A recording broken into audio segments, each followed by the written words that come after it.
অস্ট্রেলিয়ার Steven Smith, ভারতের শুভমান গিল কিংবা পাকিস্তানের বাবর আজম সবাইকে পেছনে ফেলে শীর্ষ তালিকায় উঠে এলেন বাংলাদেশের মুশফিকুর রহিম। লাল বলের ক্রিকেটের সবশেষ কয়েক বছরে যেভাবে খেলেছেন তাতে করে বিশ্বের সেরা 5 ব্যাটারের তালিকায় নাম উঠেছে টাইগার ক্রিকেটের মিস্টার ডিপেন্ডেবল খ্যাত এই ব্যাটারের। সে পেছনে ফেলেছে বিশ্বের সব সেরা তারকাদের।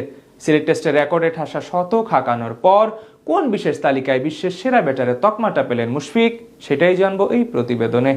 বয়স যত বাড়ছে মুশফিক নিজেকে নিয়ে যাচ্ছেন অনন্য উচ্চতায়। সপ্তাহখানেক আগেই ছুঁয়েছেন 40-এর কোটা। তবে বয়সটা বাড়লেও এখনো ব্যাট হাতে বিশ্বসেরা টাইগার এই ক্রিকেটার। পরিসংখ্যান বলছে তামাম দুনিয়ার সব নাম করা ব্যাটাররা কুর্নিশ করছে মুশফিককে দেখে। লাল বলের ক্রিকেটে মুশফিক ছাড়িয়ে গেছেন অস্ট্রেলিয়ার স্টিভেন স্মিথ থেকে শুরু করে বাবর আজম কিংবা শুভমান গিলের মতো তারকা ব্যাটারকেও। এবার এমনই এক পরিসংখ্যান সামনে এলো যা দেখে অবাক হবেন ক্রিকেট বোদ্ধারাও। পরিসংখ্যান বলছে 2020 সালের 1 জানুয়ারি থেকে এখন পর্যন্ত এভারেজের বিচারে সেরা 5-এ অবস্থান রয়েছে মুশফিকুর রহিমের। এই সময়ের মাঝে 33 ম্যাচে 59 ইনিংসে মুশফিক রান করেছেন 2553, যার মধ্যে তিনি আউট হয়েছেন মোট 52 বার। ফলে মুশফিকের এভারেজ দাঁড়িয়েছে 49.09। আর তাতেই এই 5.5 বছরের সময়ের মাঝে ন্যূনতম 25 টেস্ট খেলা ব্যাটারদের মধ্যে সর্বোচ্চ এভারেজের তালিকায় 5 নম্বরে উঠে এলেন বাংলার এই মিস্টার ডিপেন্ডেবল। এই সময়ে 8টি শতকের পাশাপাশি 8টি অর্ধশতক হাঁকিয়েছেন মুশফিক।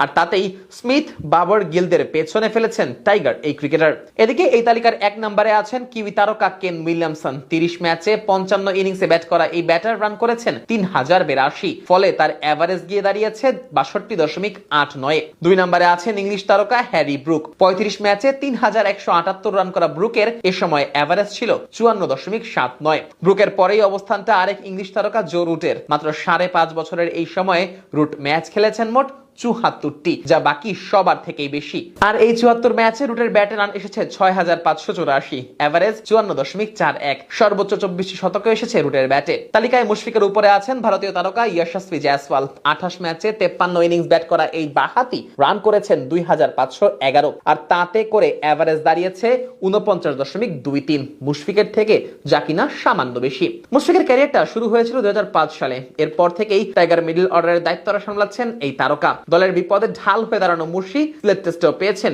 বেশ কিছু মাইল ফলকের দেখা। প্রথম বাংলাদেশি হিসেবে 3 ফরম্যাট মিলিয়ে 16,000 রানের কীর্তিটাও গড়েছেন এই অভিজ্ঞ ব্যাটার। সেই সাথে দ্বিতীয় বাংলাদেশি হিসেবে টেস্ট চ্যাম্পিয়নশিপে 2000 রান করার কীর্তি তো আছেই। এছাড়াও টেস্ট চ্যাম্পিয়নশিপের ইতিহাসে প্রথম ব্যাটার হিসেবে 39 বছরের বেশি বয়সে সেঞ্চুরি হাঁকানোর রেকর্ডটাও এখন শুধুই মুশফিকের দখলে। যেই বয়সে সবাই গ্লাভস জোড়া তুলে রেখেছেন সেই বয়সে এসেই মুশফিক এখন রাজ করছেন 22 গজে। শুধু তাই না, পেছনে ফেলছেন তারকা সব ব্যাটারদেরও। আর এটাই প্রমাণ করে লাল সবুজদের জার্সিতে মুশফিকের অবদান কতটা, আর কেনই বা মিস্টার ডিপেন্ডেবল উপাধিটা পেয়েছেন এই মুশফিক।